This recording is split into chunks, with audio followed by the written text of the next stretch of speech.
Welcome back, ladies and gentlemen, to the free response question review. Today we will be taking on the 2017 Calculus BC FRQ question number 1. It is the classic table problem of a tank with a height of 10 feet. The area of the horizontal cross-section of the tank at height h feet is given by a function a, where a of h is measured in square feet.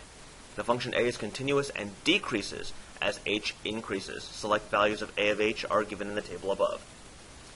Well, part A, it says use a left Riemann sum with 3 subintervals indicated by the data in the table to approximate the volume of the tank and indicate units of measure. So, pretty straightforward off the cuff. We can go ahead and do that. Here's part A. I will go ahead and just draw my little graph right here. I like to graph these things.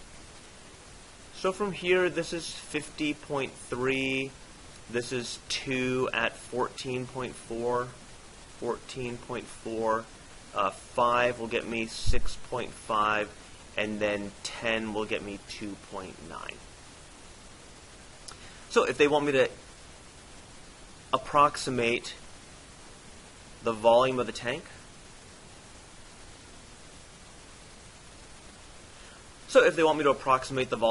using a left-handed Riemann sum, it's going to be rectangles all the way, the heights coming from the left side of each rectangle. So then I can say then the integral from 0 to 10 of a of h dh is equal to, looks like my first base is 2, and then times 50.3. plus 3 times 14.4 plus 5 times 6.5. Alright, let's go and punch that into the calculator and see what we get. So that's going to be 2 times 50.3 plus 3 times 14.4 plus 5 times 6.5. 176.3. So that is going to be equal to 176.3. And since they want us to indicate units of measure, since we're integrating an area with a third dimension, it looks like we're going to get feet cubed. Okay, let's get ready to move on to the next part, part B. Part B says, does the approximation in Part A overestimate or underestimate the volume of the tank? Explain your reasoning. Well, this is a left-handed Riemann sum, and it actually specifies to us that the function is decreasing. So if the actual function is decreasing, regardless of concavity, notice I drew a concave up version of the decrease, and then a concave down version of the decrease. Either way you cut it, this estimation is definitely over. So you would say a of h is decreasing, therefore a left-hand Riemann sum will be an overestimate. And I forgot to label that. That's part B. Okay, let's go ahead and move on to part C. It says the area in square feet of the horizontal cross-section at height h feet is modeled by the function f, given by f of h is equal to that thing. Based on the model, find the actual volume of the tank, indicate units of measure. They didn't actually say actual, but since they're giving me this function, I think we're going to have to find out what the actual volume really is. So, looks like I'm going to say, if I integrate from 0 to 10 of f of h dh, that should actually get me the total volume. So, how do I do that? I'm going to bust out this guy here, and I'm going to do shift plus, and that's an integral from 0 to 10 of f1 of x dx. Now, in case you're wondering why this guy went bold, it's because before the problem started, I actually entered in the function already. So just for safekeeping, when I want decimals, I'll hit a Control Enter. 101.3253. 101.3253. And that's, again, going to be in feet cubed, because I'm talking about the total volume of water in the tank. So part C is there. Alright, let's go and take a look at part D. Part D reads, water is pumped into the tank when the height of the water is 5 feet. So, when H is equal to 5.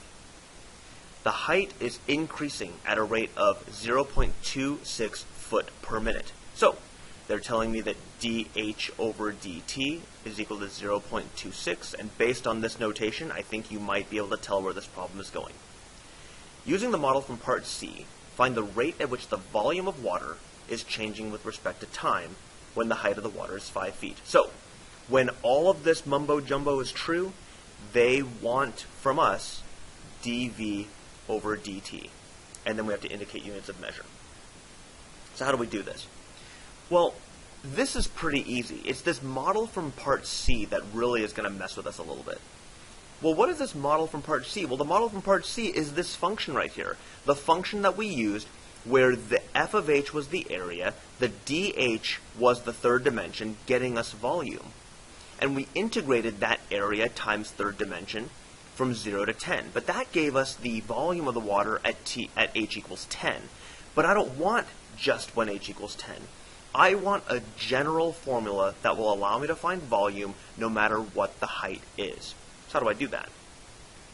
That means that V of h, my volume, when I plug in height, is going to be equal to an integral from 0 to h of this f of x function now, dx. Okay, so now from here, how does this help me set up the problem? Well, that means that V of h is going to be equal to the integral from 0 to h of 50.3 over e to the 0.2x plus x dx. Okay, so now this is my relationship in a related rate problem. Once I establish the relationship, then I derive said relationship.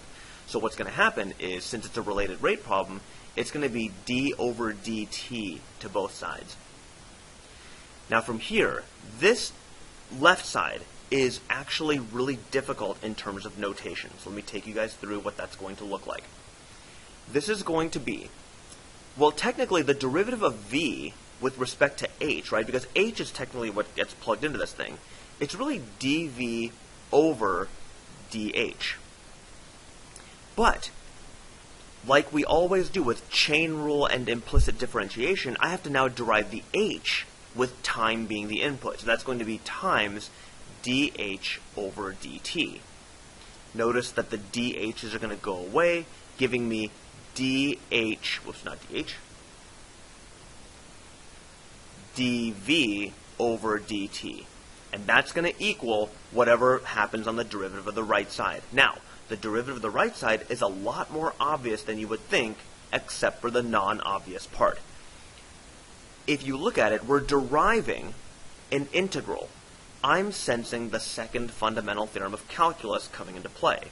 So that's going to be 50.3 over e to the 0.2 h plus h.